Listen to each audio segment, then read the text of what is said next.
Good morning, everyone. Gather around. My name is Sirje. I'm from Elisa Estonia startup team. In Elisa, we like to do big things together with startups, so that's why we're having this pitching event today. The rules are simple. 3-minute pitch, 3 minutes for questions. Nothing really hard. So please come ready one pitch before you, so we can hand you the mic and everything. Okay? Here are the teams who will come on the stage tonight. I hope everyone is here. So you can see, remember your number, okay?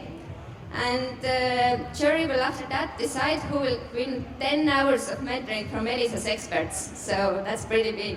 I hope you're excited as I am. Thank you for that. Okay, but since we don't have much time, I think we should get ready. If you have any questions maybe, everything's okay? Then let's get started with Go Invite.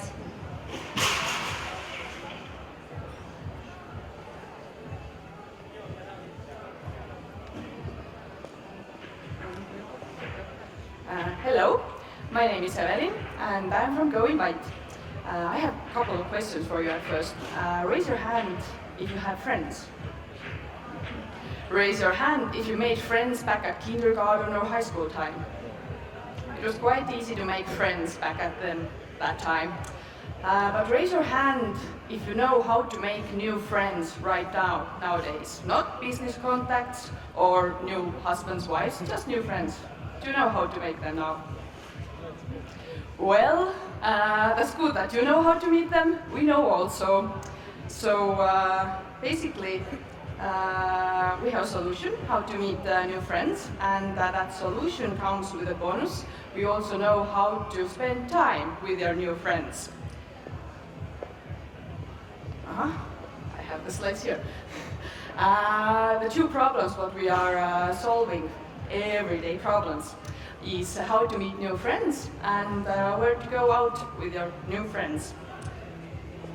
Go Invite is home event app that brings together hosts and guests. You can arrange event at your home. It's a board game evening, movie night, cooking course, maybe even lunchtime meet-up with mothers and children. You can meet exciting guests and earn money with that. So maybe you think that inviting stranger to your home is a strange thing, but think again. A lot of people in the world are doing that already. They are inviting strangers to their home and they are having the best time ever. So how does it work? We have hosts and guests. So host is creating an event and guests can discover from that different kind of events where they want to attend. So how far we are? Our idea generated in the end of October, basically 2 hours before our deadline. And in November we were selected to the top 30 teams. We did some branding. Now we have done some more market research. We have done one live event at my sister's place with 3 strangers from the street. We had great time. And actually we have already the first investor who's a development company, and they will develop the MVP for us. The MVP will be launched in April. The team is me, Evelyn, and my sister Enelin. I have marketing background, and my sister is in IT and system analysis. We are Go Invite, new places, new friends. Thank you.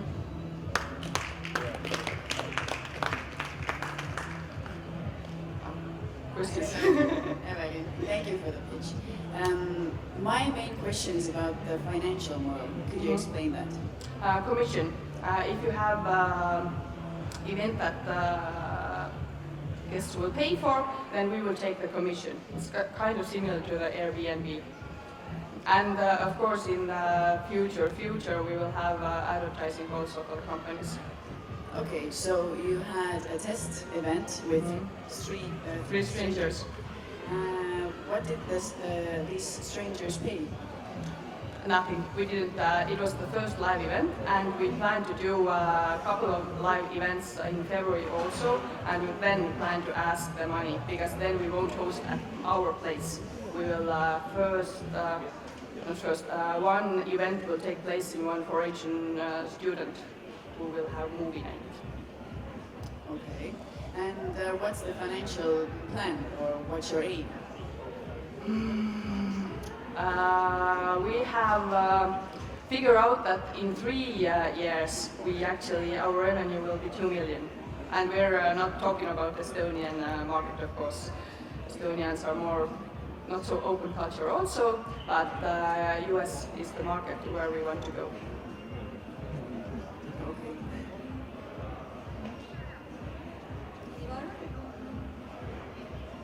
Well, firstly, I'd just like to say I do think it's a really cool idea, particularly as an international living in a foreign country, so I'm from the UK, I'm living in Finland. I do think it is really difficult to meet new people, and I think this is a really cool idea. Yeah, I have the same sort of thoughts as Gertrude, thinking that you need to maybe really do a more proper smoke test, or like it shouldn't be. I don't think you should have to wait till something like March to have your MVP ready. You should be out there trying to do more of those tests that you did on your street. So that would be my feedback. Yeah, we are actually talking right now to do the live event tests, not only in Estonia. Okay, thank you. Thank you. Okay, so those 4 people in the front row are not just your biggest fans, they are actually the judges. So we have the head of TV services in Elisa here, Silver Somren. Head of business development, Berlila. Head of news services and also mentor at Ajujaht, Kertu Kriisk. And we have startup team lead from Finland, William Hammersley. Okay, so now that's done, we have the next startup. Bumanik, yeah?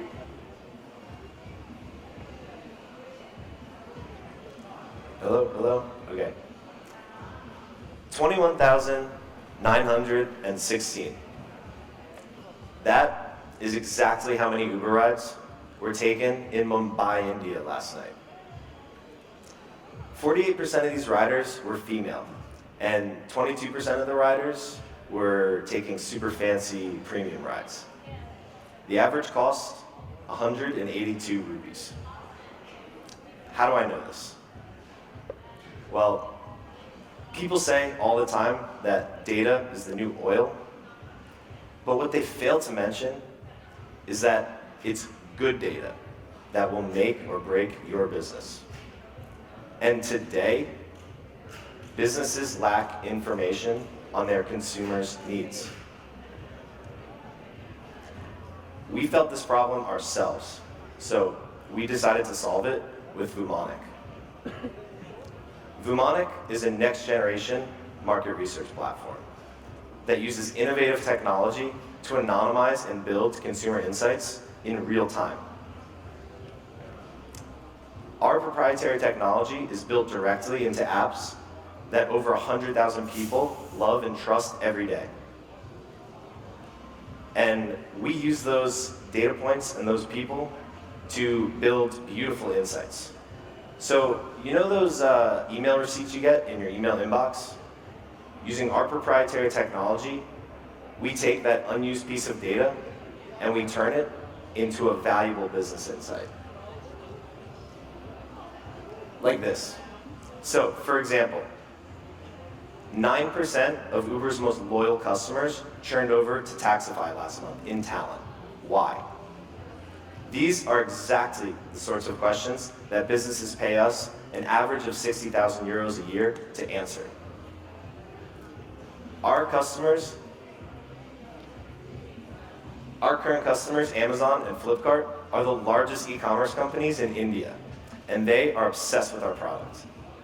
And now, we are bringing that same level of obsession to clients in the EU. So right now we are raising a €300,000 round to bring our product to our first 25 clients in the next 18 months. So to recap, we are Vumonic, we are changing market research, and my name is Gabriel. Thank you. Thank you. Time for questions. I really like the pitch and really addresses the problem. But could you please clarify your pricing? Yeah, sure. So pricing is a very flexible thing, and we're still trying to figure it out. It depends highly on region, on panel size that we're recruiting, and on the composition. And in order to do that, we really need to come together with the company to understand what their kind of internal customer base looks like. So this is a process we went through with Amazon and Flipkart, and it was pretty much completely different for both of them. So based on that, we have to kind of come up with pricing. So we're only really able to give ballparks in the beginning. Okay, so is your product like something ready-made, or does it require more like consultancy in the beginning with the customer? So we provide a dashboard that shows consumer insights, and those consumer insights are built from data that we are anonymizing and building from a panel of users that use our consumer applications. So we give it to them, we give it to the data science team, to the market research team, who's ever buying market research, who's ever dealing with market research. That person would be interested, and hopefully they would be obsessed, like I said, with our product and with the level of granularity they're able to go into. And all of our insights are in real time. This is something really groundbreaking because minute by minute you can understand how consumer behaviors are changing. Hello, Gabriel. Hi. So I heard you a couple of months ago, and I would like to begin with stating that great progress with the pitch. Thank you. What have been your progress so far with the consumer applications in Estonia? I remember you launched a consumer application a couple of months ago. Yes. Yeah, so we have 4 different consumer apps right now that are available not only in Estonia and the Baltics, but like I said, in 142 different countries. So we have kind of scaled out wide to make sure these are localized in all the languages and available on both iOS and Google, as opposed to the strategy we were kind of talking about, which was to hone in on the Baltics as a region. Once we get soft commitment from a company, then we can begin to build the panel. And now we have 4 different apps to do it on 2 different operating devices, or 2 different operating languages like iPhone and Android. And we are promised to our customers we can have a panel up and running in 6 weeks or less from the time of commitment. Okay, so did I understand correctly? You're waiting for the customers? All of the customers we have right now here are organic, and it's a couple hundred. It's not many. Yeah. That was my question. Yeah. Thanks. But thank you, the time's up. Thanks, guys. Great pitch, but practice makes perfect. Okay, next up we have Outsmart Hub. Do we have here Outsmart Hub? Okay, not here. Are you? Okay. Then we have Lehestik. Are you ready?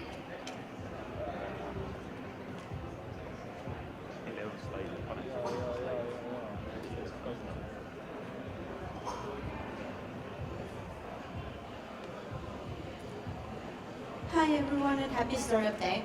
I'm Elisa from Lehestik and I want to tell you how we're going to improve science learning.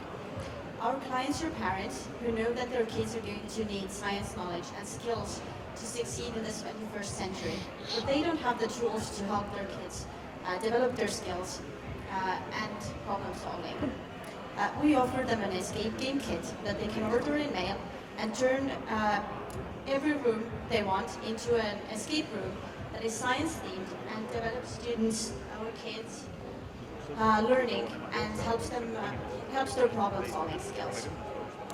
It's a better solution than our competitors because playing our escape game is more engaging and the players are more excited about the game, so their learning and skill development is enhanced compared with other educational games.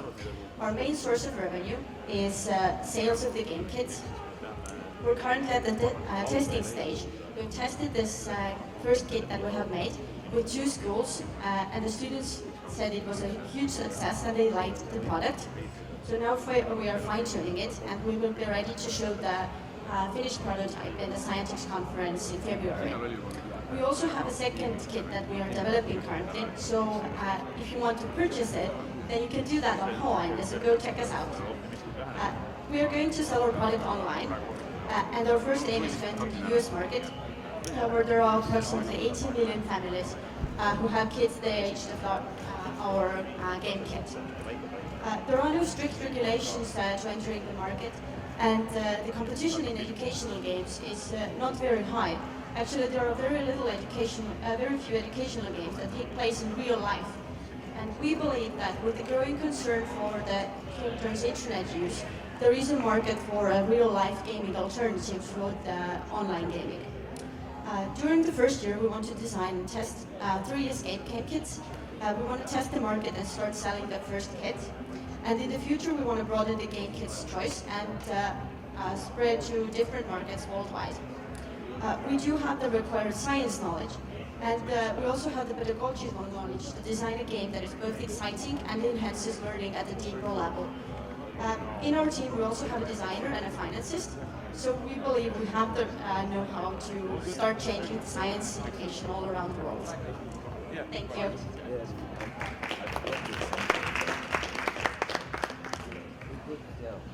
Hey, I think it's a really awesome pitch, especially when you don't have any slides to support you. It's like really great.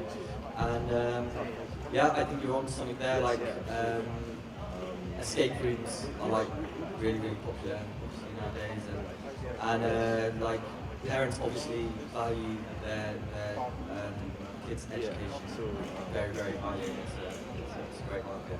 I was just wondering, have you considered other markets other than selling online, so for instance, selling to schools and lateral reinforcement?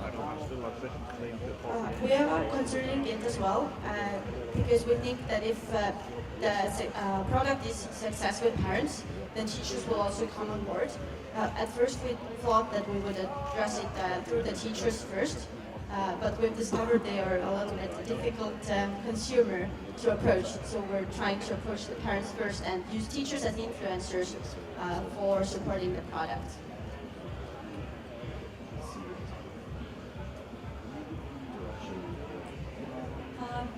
Really great pitch. It's very informative.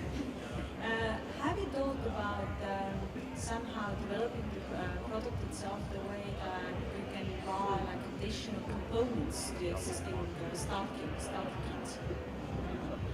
Yes, it's if we have more kits, then we are going to try to combine them or add stories online that can use the existing kits and make them into another kit, because the components are pretty universal. You have the tab blocks and everything, and you can combine them into making different games. Just wanted to know, is there any indications how much would be the cost of kit? We are thinking that if it's for home use and for a smaller amount of kits, up to 6 at a time, so you can bring your neighbors in, then it should be the same cost of a regular board game, so up to 50 to 60 euros. But if it's for a bigger group, so for example a camp or school wants to order it for the whole class, then this would bring the price up to about, with the cheapest kit, 220 to 150 per class.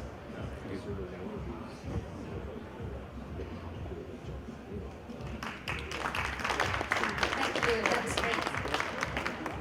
Okay, do we have Seabasket here? Seabasket, you ready? Awesome, but level up, please get ready before please, yeah.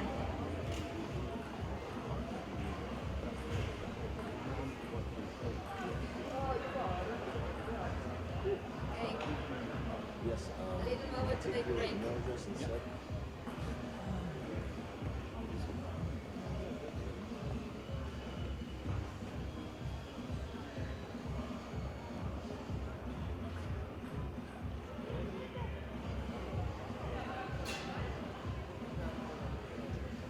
after the level up, we have copies saved, so know your numbers, please.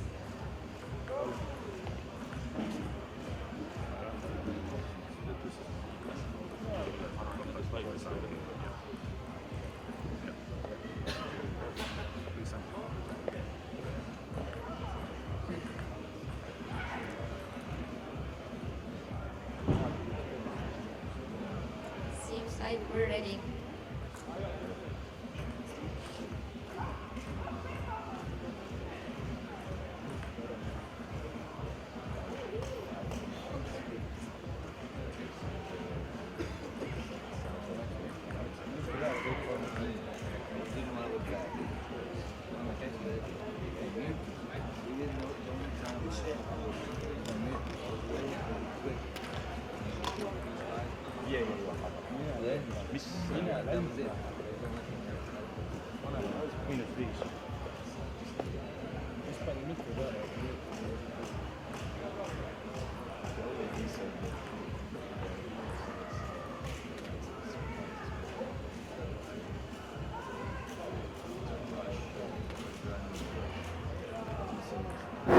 All right, thanks.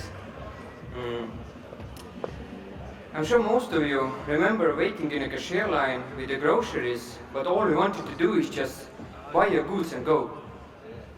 My name is German. I'm a co-founder of zBasket. We're building a mobile app for self-servicing in a shop. A shopper can use zBasket to buy all the goods and leave without ever going to the cashier. We're building zBasket with the best user experience in mind. Customers are happy with a user-friendly shopping flow and less cashiers than needed. Nowadays, there is no reason to stick around with outdated devices. The retailer gets the best self-servicing solution that's out there at any given time. We believe that the best self-service solution helps the retailer to save money and the shopper to save time. We are making money as a monthly fee from a retailer. The fee ranges from 100 to 1,000 euros per shop. Based on Eurostat and desk research, zBasket can provide value in a total of 200,000 shops across Europe. That's a total market potential of 1.4 billion euros a year. We launched zBasket as a proof of concept in October 2018. You can try it out yourself here in Tartu in a shop called Valete Ökokaup. The first users are loving it. The usual feedback we get is it really that simple? And where else can I use this app? People really want zBasket in their favorite shop. We have agreements with the next 3 retailers to integrate zBasket in their shops. Total deals combined are worth 10,000 euros a year. We're negotiating with 6 others with a total potential of 400,000 euros a year.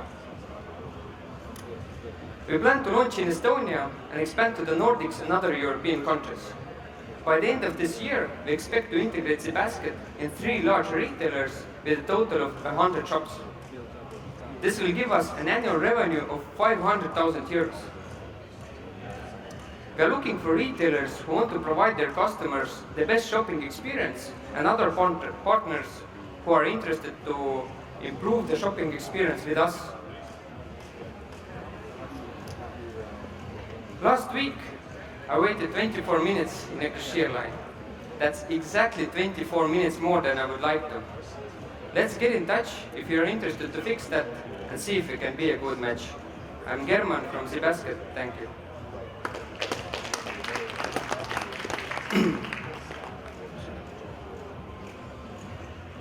Hi, hello, German. Could you describe your main obstacles at the moment? We see that the main obstacle is that we are dealing with large enterprises and pretty hard market. Like the retailers are, they know how to do stuff and they are not so easy to change. So it takes time for us to integrate the system. But what we do is that we are now open to more cooperation so we can have more integration at the same time in the pipeline. Previously we thought that we can handle only one at once, but it was our mistake. Thank you for the pitch. much. You mentioned that you can save money for the retailers. Can you explain that a little more? Yeah. Saving money for a retailer means that self-service solution in general is meant to save money for the retailer. If the users are serving themselves, then less cashiers are needed and the retailer saves money. But other point with Z-Basket, what's different to other solutions is that in our case, the retailer doesn't have to buy any devices. People have the phones, they use the phones, and the retailers don't buy them. Okay, and another thing, how does it work for the consumer? For the consumer, it works in a way that you have a phone, you go to the shop, you identify yourself in a shop using the Z-Basket app. You scan the products using Z-Basket app, the barcode. And after you have decided that you have selected everything, just tap a button inside the Z-Basket app. You have made a payment, and on your walk away from your shop, you show a code to the tablet and walk away. The thing is that you don't have to go to the cashier ever.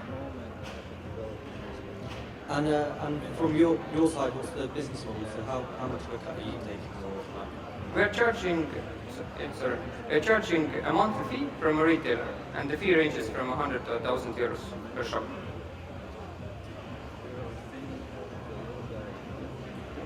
My only advice would be maybe to consider bigger retailers than Estonian ones. Thanks. So, yeah. All right, thanks. Thank you. Okay, so it's time to level up now. So next up we have Level Up Sports.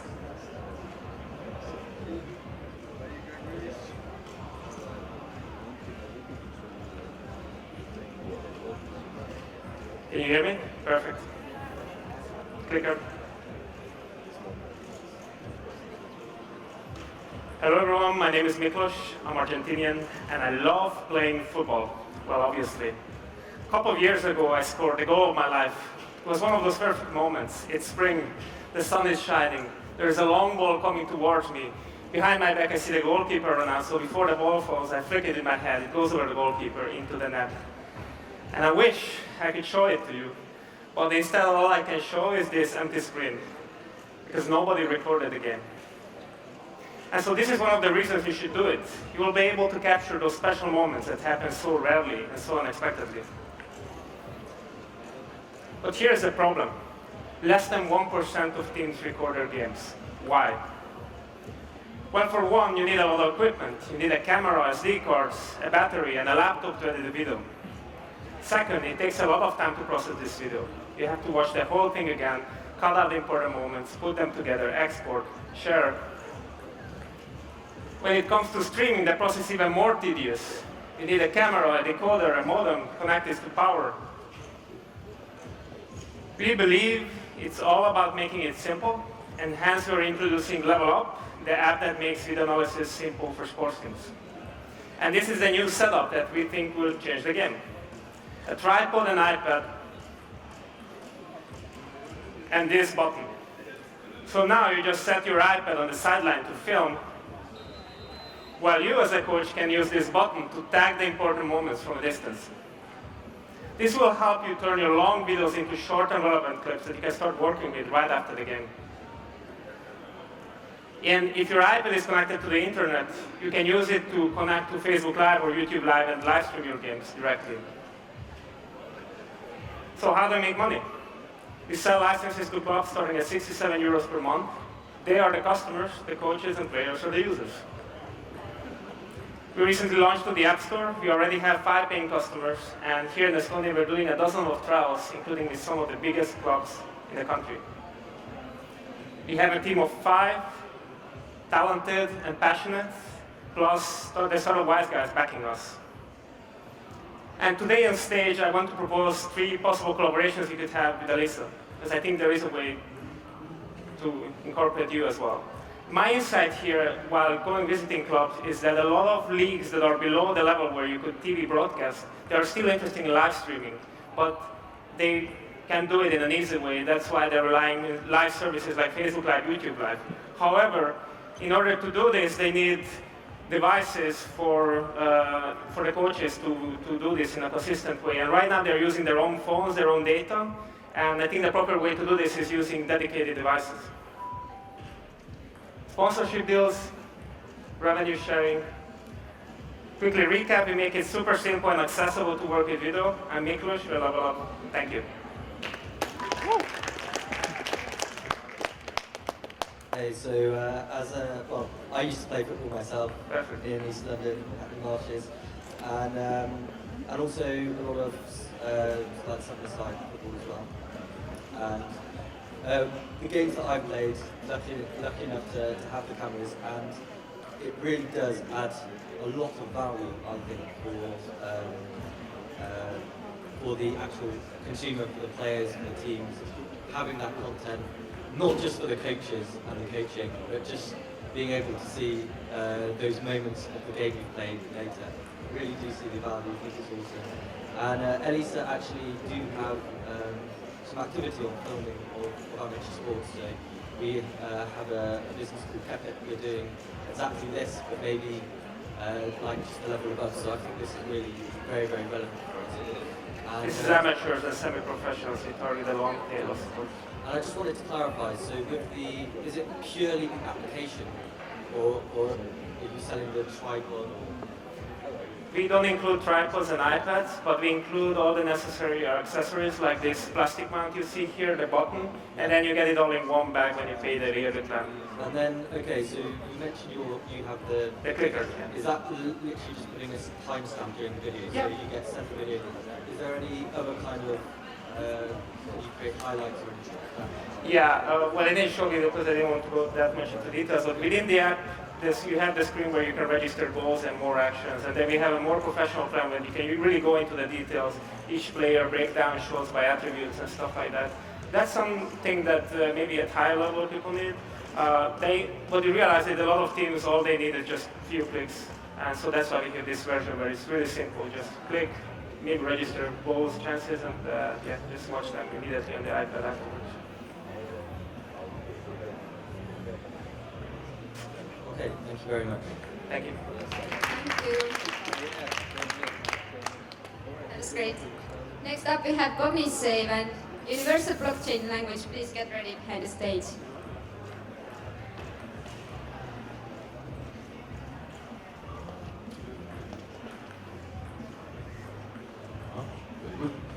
Hi, this is Cognisave, and in Cognisave it's our job to take care of your employees' health and performance. And this is how we want to do it. We want to put your employees to communicate with chatbots.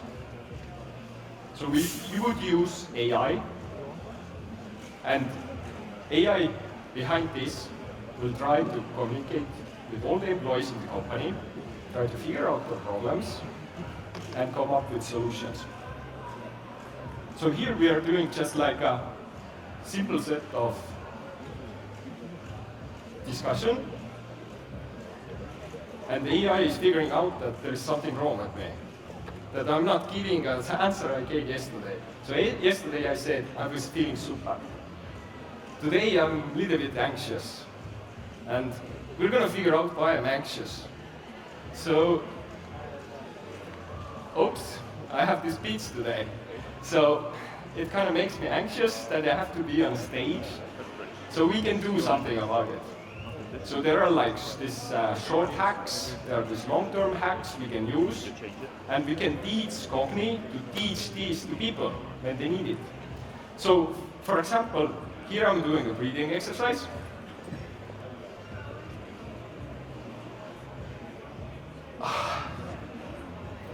And it helps a little bit. It makes me more calm. So the idea is that we have this kind of like AI that can help people. And it can also give this information on to CEOs and HR department. So if you have an employee who has a problem, we can solve it by interacting with them. And we can use chatbots to do it for us. There is value here for everybody.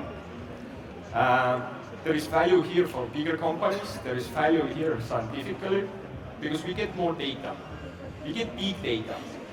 But we use these big data, not like Google, not like Apple Health, to make more money, but we would use this data to actually improve people's behavior, to generate this kind of like positive feedback loops that we want to see people performing better and being happier.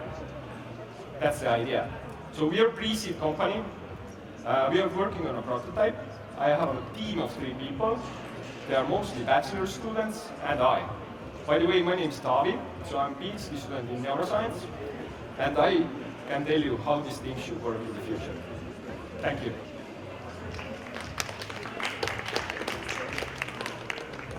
Hello, Taavi. Thank you. Could you tell me about the machine learning competences in your team? I have to say it's a little bit weak. So we can use TensorFlow, but it's based mostly self-learning. But with this AI component, I think it's also in this speech it's a little bit over-exaggerated, because you actually need to start from pre-scripted chats. And what you want to use AI for is that if person says something funny that you haven't been prepared for in this pre-scripted chat, you want AI to come in and answer that and get the person back to this pre-scripted track. So we would actually use AI only for that in the beginning. And later on, we can teach AI based on these different chats we have had with a lot of people. So that's the part of AI. Thanks very much for the pitch. There are hundreds of chatbot companies. So Yes. what makes you different? The difference with a lot of these chatbot companies is that they are not doing this value proposition thing. So we would like to start with IT companies. And why IT companies? Because you have a lot of young males. Young males usually have more autism and more also ADHD. So if we can start with this most problematic parts of human nature, we could have the biggest turnover for the companies. So you have to have the value proposition there. And I think a lot of companies who are doing chatbots, they don't understand where the value comes from. And my second question is, you had the example in English, but what's your capability? So definitely it's a lot easier to do it in English, because all this machine learning has been developed for English language.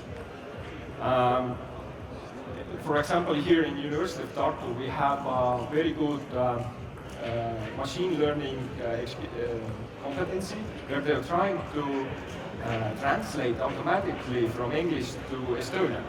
So maybe for the time we are going to the market and trying to go to different markets, there is already this kind of like translation technology there. So we can save time and money with that. Could you explain how do you make people trust the chatbot? Because at least in Estonian, when someone asks how are you, we give like a very plain and simple answer. Well, that's the key question actually. That's the most important question. What we can do is that we can make the chatbot look very human-like in this like transactional speeches. So if you ask them, for example, told me how you are doing, we have to be able to answer with emotion. If there is no emotion in the chat, then people don't trust them. So for example, I know Elisa had a problem here with their chatbot. Because they didn't, if person goes off the script, the chatbot tries to answer like a stupid person. Time is up, So people, they get angry. You cannot do it like that. Thank you.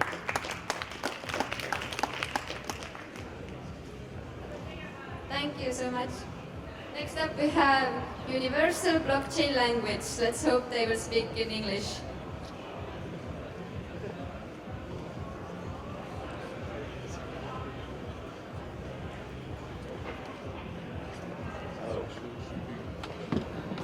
Is it on? Yes. Thank you. Arno Berghuis from the Dutch blockchain language knowledge foundation. Language is a human most powerful tool. It is used to transfer knowledge and trust between people. It's unique to humans as a tool. We also need a tool to transfer knowledge and trust between humans and systems and machines, especially to the blockchain, because blockchain is write-only, and if you write code to the blockchain, you don't know how to get rid of it. Better don't make errors. We are used to that. If you can have machine-generated code, we use that. We use it on the web. If you can use WordPress or Wix, you use it.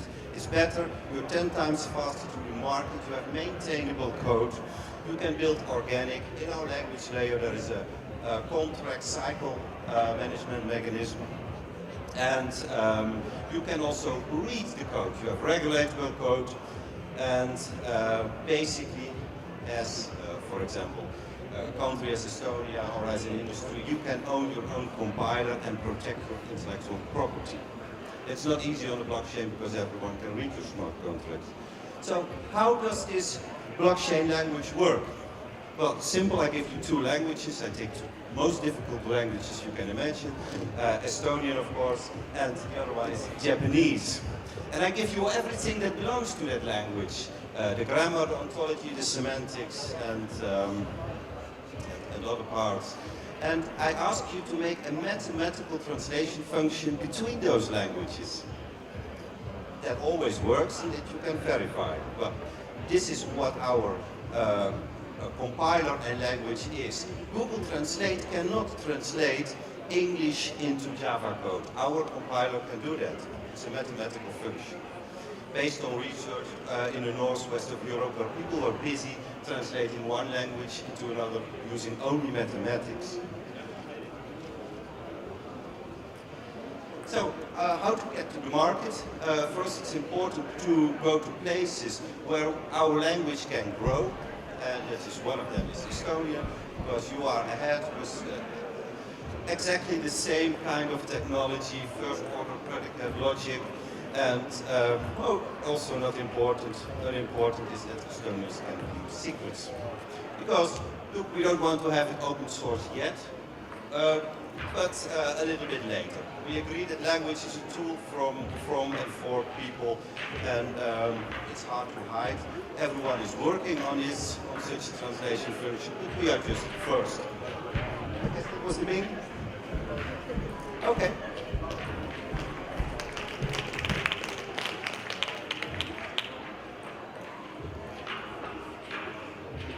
Thank you. Just explain your business model. Business model is simple. We have a compiler and we just translate code. So you just can pay per line code translated. That's one business model. But language is a human most powerful tool and it ranges business models. If you compare it to a car company who could sell cars, like Ford, we could start a cab company. Well, if Ford would have started a cab company, they would never have made it. And we also can sell complete car factories. So I'm here in Estonia to bring the language.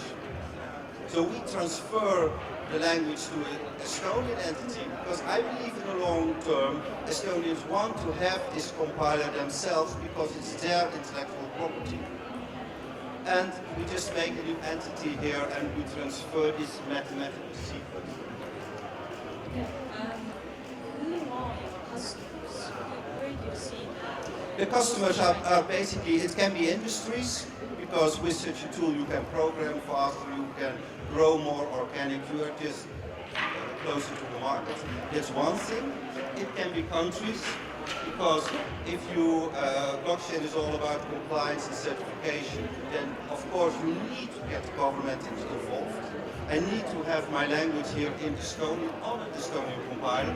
Estonian companies trust, otherwise they would say, look, there goes my business. So, yeah. What is the problem you're solving? We're solving the problem that humans, when you code, make errors. And nowadays we make software by testing code. And of course you can find one error in code, you can even find 10 errors in code. But you're never sure you found them all. And when you write this code to the blockchain and you have an error and the blockchain is right only, you cannot get rid of it. So we basically say that the whole thinking of human coding should be thought of. And if you can use machine-generated code, you should just do it. It's 10 times faster, and it's just better. The trick was always, is that possible? Is it possible to translate, for example, English into Estonian or German into English? And there were academics always puzzling with that. The only thing, the trick was that if you talk to a blockchain, it's really simple. It's like talking to a dog. Easy, simple. And these procedures are just very short. And that makes it possible. Of course, we cannot do poetry.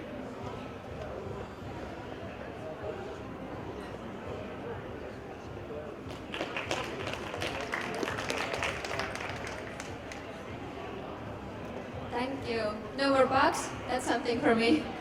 Now we have original mime, and after that we will give Outsmart Hub one more chance.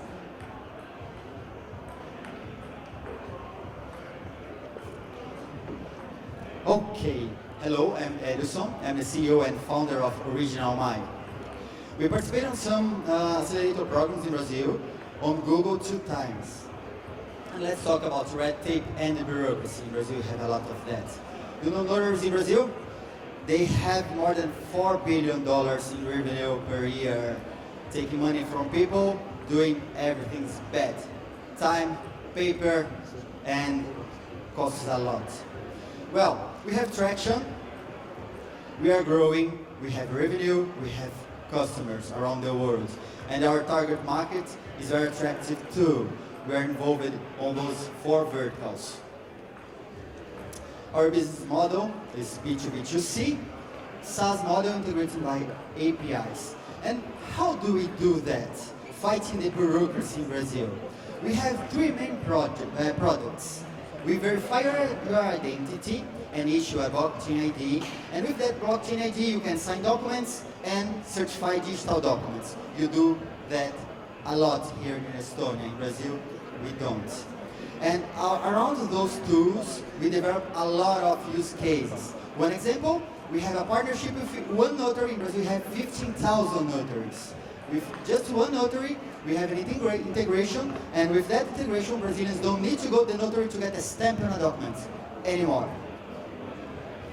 Well, the Brazilian FinTech Association used our platform for doing the shareholders voting on the new board. And they used our blockchain ID for signing their votes on a public way. The Mudamos is another huge project using our APIs. They are integrated with us using our engine for identity signing and certifying documents, for signing public petitions, and it's been accepted by Brazilian government. Before that, we have 2,000 kilograms of paper delivered to the Congress, now 0. Well, we have a huge community around us. We did some global marketing campaigns with the hashtag #HackTheNotaries. A lot of people, 10,000 pictures we received in one of those campaigns. The founding team, me and Miriam, and we have more 9 stars with us. And I'm a member of ISO, the International Standards Organization 2, and I'm a leader of security, identity, and privacy. Our roadmap for this year, we're developing new customers, developing the new AML report because we are connected to some fintechs over there, and we are running a prototype for secret voting on public blockchains. We did public voting, now we are doing secret voting. Until the end of this year, we want to have voting on public companies. What you need right now, a seed money, let's keep in touch. Thank you.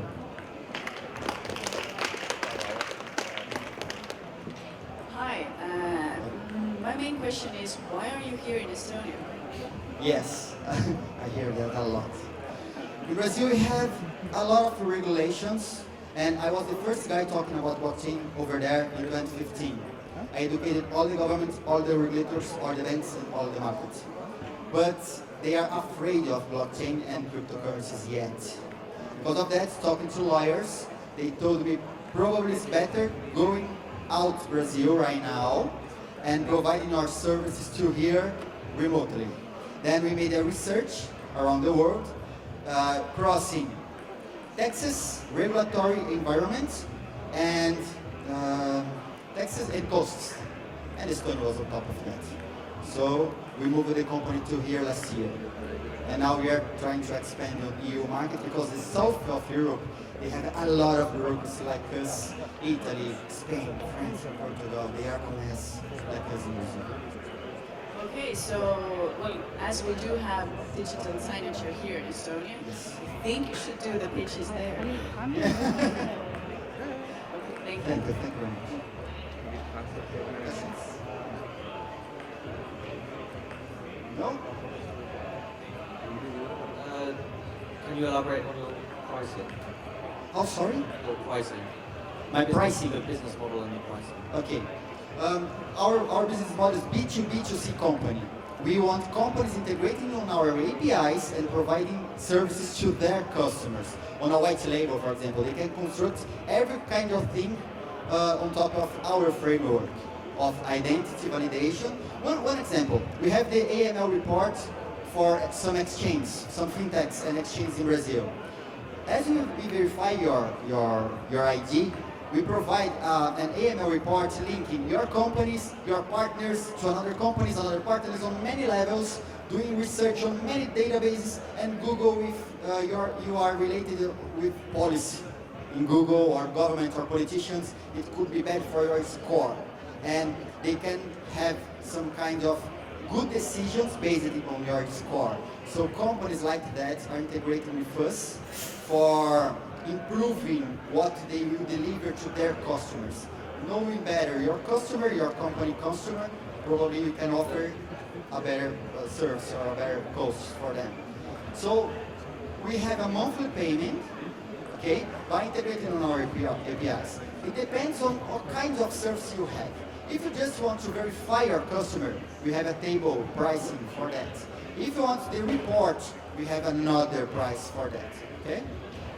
Or just certifying or signing a document. But that's what we have. That's it.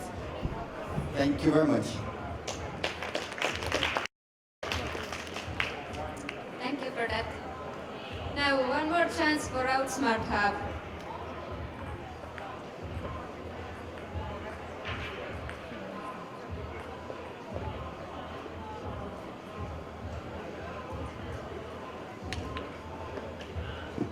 Good morning, ladies and gentlemen. How are you doing this evening? It's still morning there, but it's evening in New Zealand, that's why I said so. So, we are Outsmart Hub. My name is Sirje Fernando, and I'm coming from Berlin at the moment. And this is my colleague Galina, she's coming from Barcelona. And we are here representing a New Zealand-based outsourcing partner. So, why a New Zealand-based outsourcing partner, and what are we doing here in New Zealand, Estonia? I'm still in the New Zealand mindset, sorry. So we were a startup 2 years ago, and now we are a sort of established company with 40 plus employees, and we have an umbrella of solutions that we provide to early stage startups, to medium scale companies. So a lot of people I see here have brilliant ideas in their minds, and they already have a minimum viable product, or they have a vision to go, they know what their product should look like, but they don't have the resources to do it. And we are the people who come here to help you. That's our target. So we have a range of services going from IoT, software development management, to mobile apps, to based web development, desktop applications. Why New Zealand? Can I ask anyone in the audience, what's the first thing that comes to your mind when you talk about New Zealand? Lord of the Rings. Sorry, what? Lord of the Rings. Lord of the Rings, that's right. Hobbit, of course. And anything else? Sheep, okay. We'll do with sheep, all right? So, yeah, New Zealand is not the go-to place for outsourcing, especially not here in Estonia. And we are thinking different. So we started with New Zealand, and we have also clients in Australia, and we recently did a very valuable product in Germany. So we have the solutions that the Estonian startups need. So why New Zealand is because we have this cost-effective approach that the other outsourcing partners here in Eastern Europe doesn't have, in my opinion. So we don't really go for the low-cost approach, but we want to give you the maximum value for your product. And keep quality, of course. And it's a brand new market. You don't really think about New Zealand and Australia from here, do you? But we can open that market for you, for your startup product, right? And of course, transparency is one of our main qualities. So, why Outsmart Hub? We focus on 6 things. We have a very experienced developer pool that we gathered over 2 years of hard work. And we cover umbrella of solutions, as I said. So we are one access provider for you that you can cover every solution that you want, from web-based to cloud-based to mobile apps to desktop applications, everything you can do under one hub. And we are very flexible with time and price plans. We have branches in 3 continents now, even though we are a startup. So we are doing pretty good for a startup then. And maximum value for the price, of course. This is something startups are really struggling. And last thing I wanted to say is about the startup pain. We all know about the startup pain, don't we? Right? We have the idea, but we don't know how to proceed with this. So, anyways, we are very focused on IoT, and IoT-focused development ranges over these branches.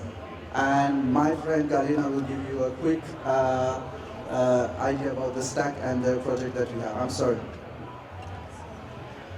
Sorry, just a quick information which technologies we are working with.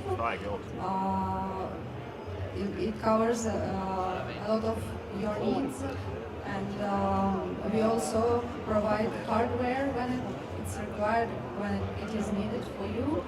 As we said, we work across the world. We already had startup clients. We delivered great products for them in Auckland and Berlin. They work in different sectors, in audio, innovative audio systems and smart home. So no matter where you are, what you do, we will always help you to create software and hardware. So thank you so much.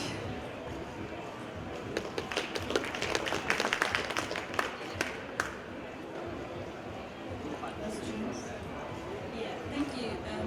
I'm slightly confused, sorry. Who do you look for partners or customers?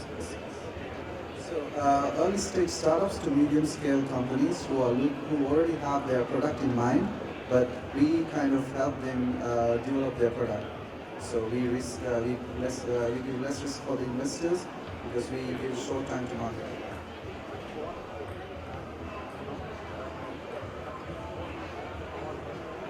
Thank you. Have a good evening.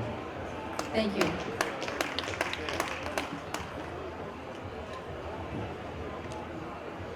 So that was it. Thank you for all the startups. Now we have 10 minutes to let the judges decide and gather around here after 10 minutes. Thank you.